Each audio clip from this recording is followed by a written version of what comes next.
still in spooky season, and I will elongate spooky season on my channel.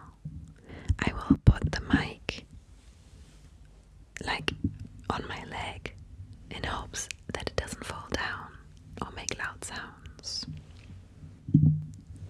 So, how's that? Can you hear me?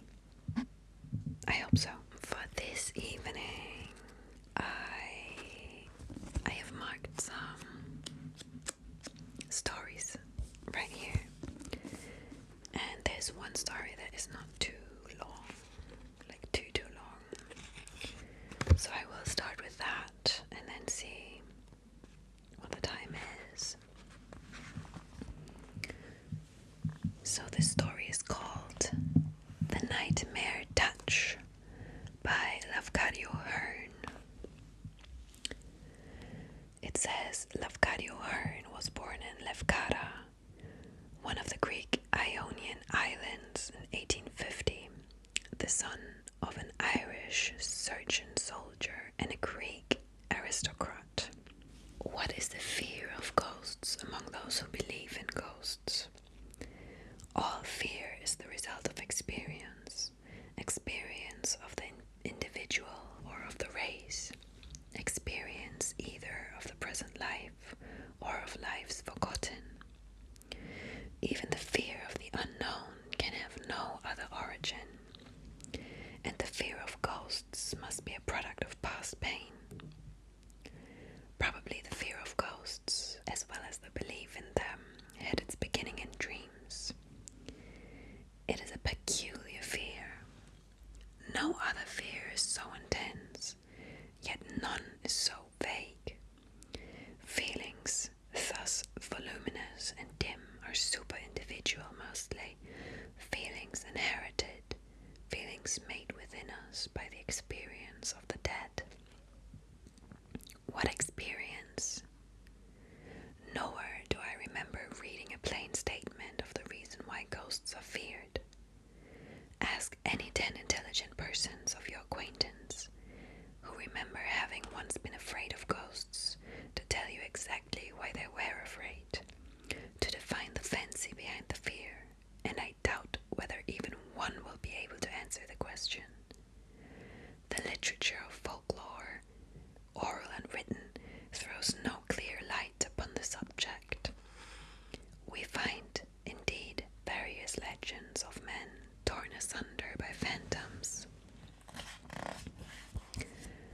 Such gross imaginings could not explain the peculiar quality of ghostly fear. It is not a fear of bodily violence. It is not even a reasoning fear, not a fear that can readily explain itself, which would not be the case if it were founded upon definite ideas of physical danger. Furthermore, although primitive ghosts may have been imagined as capable of tearing and devouring, the common idea of a ghost is certainly that of being intangible and imponderable. Now I venture to state boldly that the common fear of ghosts is the fear of being touched by ghosts, or in other words, that the imagined supernatural is dreaded mainly because of its imagined power to touch. Only to touch, remember, not to wonder or to kill. But this dread of the touch would itself be the result of experience, chiefly, I think, of prenatal experience stored up in the individual by inheritance, like the child's fear of darkness. And who can ever have had the sensation of being touched by ghosts? The answer is simple. Everybody who has been seized by phantoms in a dream.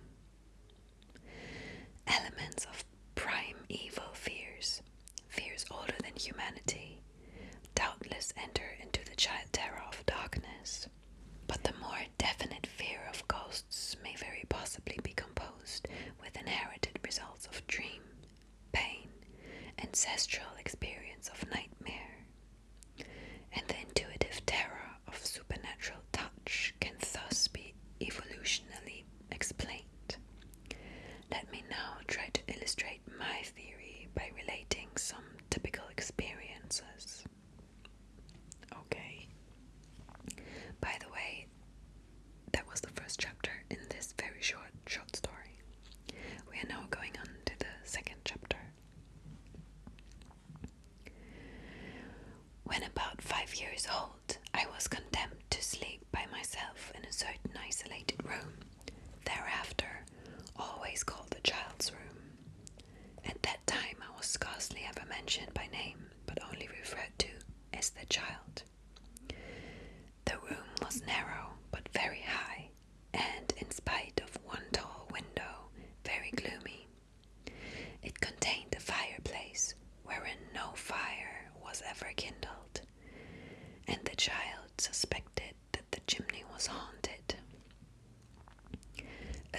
was made that no light should be left in the child's room at night, simply because the child was afraid of the dark.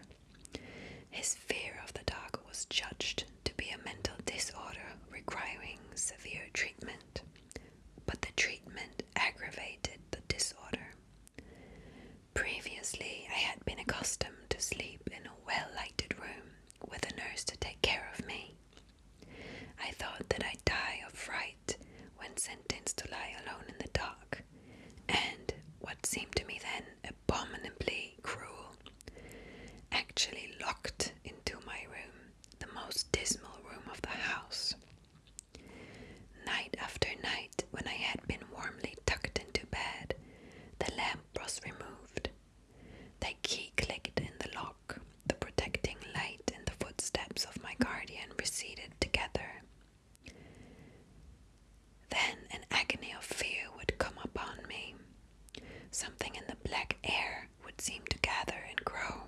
I thought that I could even hear it grow, till I had to scream. Screaming regularly brought punishment, but it also brought back the light, which was more consoled for the punishment. This fact being at last found out, orders were given to pay no further heed to the screams of the child. Why was I thus insanely afraid, you ask? Partly because the dark had always been peopled for me with shapes of terror. So far back as memory extended, I had suffered from ugly dreams, and when aroused from them, I could always see the forms dreamed of, lurking in the shadows of the room. They would soon fade out, but for several moments they would appear like tangible realities, and they were always the same figures, sometimes without any preface of dreams. I used to see them at twilight time, following me about from room to room, or reaching long dim hands after me from story to story up through the interspaces of the deep stairwells. I had complained of these haunters only to be told that I must never speak of them, and that they did not exist. I had complained to everybody in the house, and everybody in the house had told me the very same thing. But there was the evidence of my eyes. The denial of that evidence I could explain only in two ways. Either the shapes were afraid of big people and showed themselves to me alone because I was little and weak, or else the entire household had agreed for some ghastly reason to say what was not true. This latter theory seemed to me the more probable one, because I had several times perceived the shapes when I was not unattended, and the consequent appearance of secrecy frightened me scarcely less than the visions did. Why was I forbidden to talk about what I saw and even heard on creaking stairways behind wavering curtains?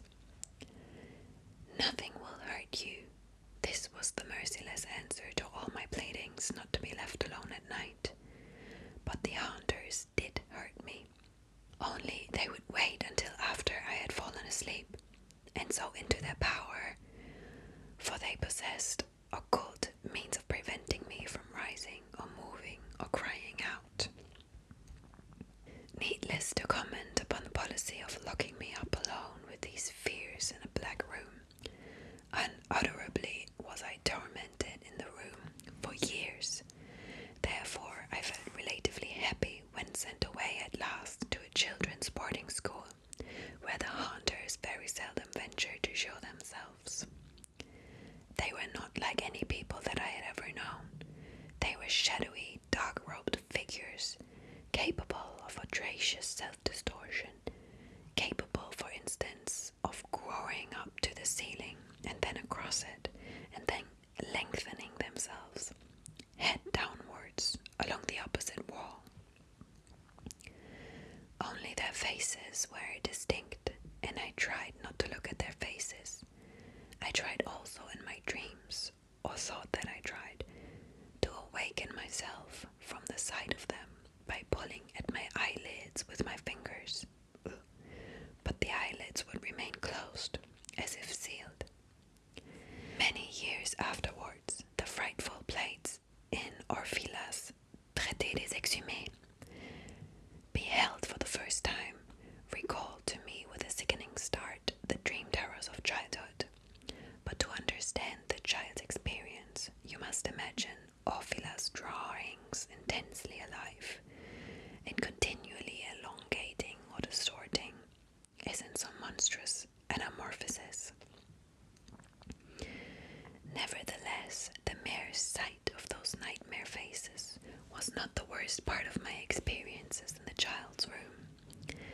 The dreams always began with a suspicion, a sensation, or something heavy in the air, slowly quenching will, slowly numbing my power to move. At such times, I usually found myself alone in a large, unlighted apartment, and almost simultaneously with the first sensation of fear, the atmosphere of the room would become suffused.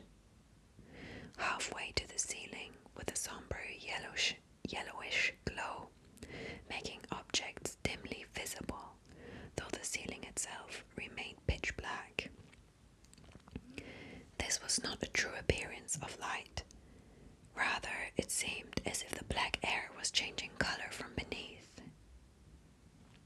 Certain terrible aspects of sunset on the eve of storm offer like effects of sinister color.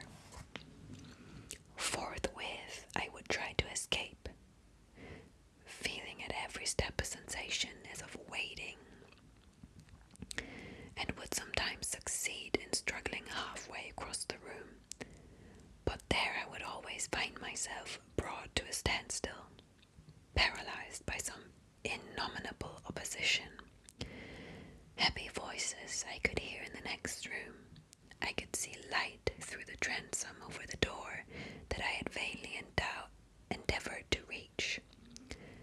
I knew that one loud cry would save me, but not even by the most frantic effort could I raise my voice above a whisper. And all this signified only that the nameless was coming, was nearing, was mounting the stairs. I could hear the step, booming like the sound of a muffled drum, and I wondered why nobody else heard it. A long, long time the haunter would take to come, malevolently pausing after each ghastly footfall.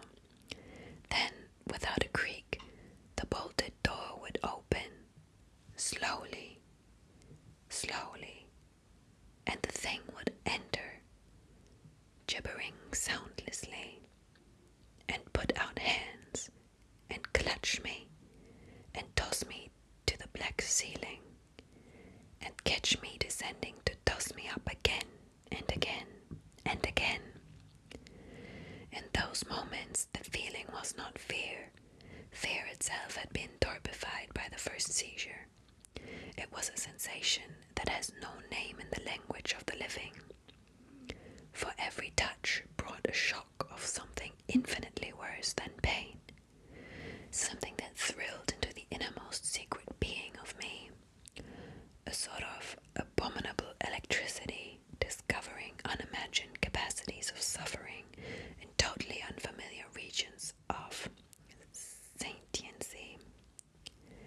This was commonly the work of a single tormentor, but I can also remember having been caught by a group and tossed from one to another, seemingly for a time of many minutes. Okay, that's creepy. We now come to the third chapter of this story. Whence the fancy of those shapes, I do not know. Possibly from some impression of fear in earliest infancy, possibly from some experience of fear in other lives than mine. That mystery is forever insoluble, but the mystery of the shock of the touch admits of a definite hypothesis.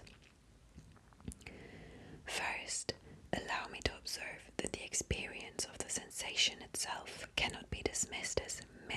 imagination.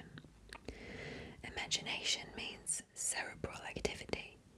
Its pains and its pleasures are alike inseparable from nervous operation, and their physical importance is sufficiently proved by their physiological effects. Dream fear may kill as well as other fear, and no emotion thus powerful can be reasonably deemed undeserving of study. One remarkable fact in the problem to be considered is that the sensation of seizure in a dream differs totally from all sensations familiar to ordinary waking life. Why this differentiation? How interpret the extraordinary massiveness and depth of the thrill? I have already suggested that the dreamer's fear is most probably not a reflection of relative experience, but represents the incalculable total of ancestral experience of dream fear. If the sum of the experience of active life be transmitted by inheritance, so must likewise be transmitted the summed experience of the life of sleep. And in normal heredity, either class of transmissions would probably remain distinct. Now, granting this hypothesis, the sensation of dream seizure would have had its beginnings in the earliest phases of dream consciousness, long prior to the apparition of man. The first creatures capable of thought and fear must often have dreamed of being caught by their natural enemies.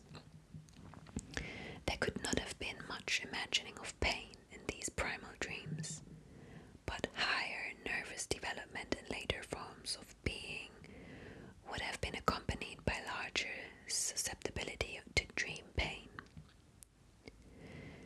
Still later, with the growth of reasoning power, ideas of the supernatural would have changed and intensified the character of dream fear.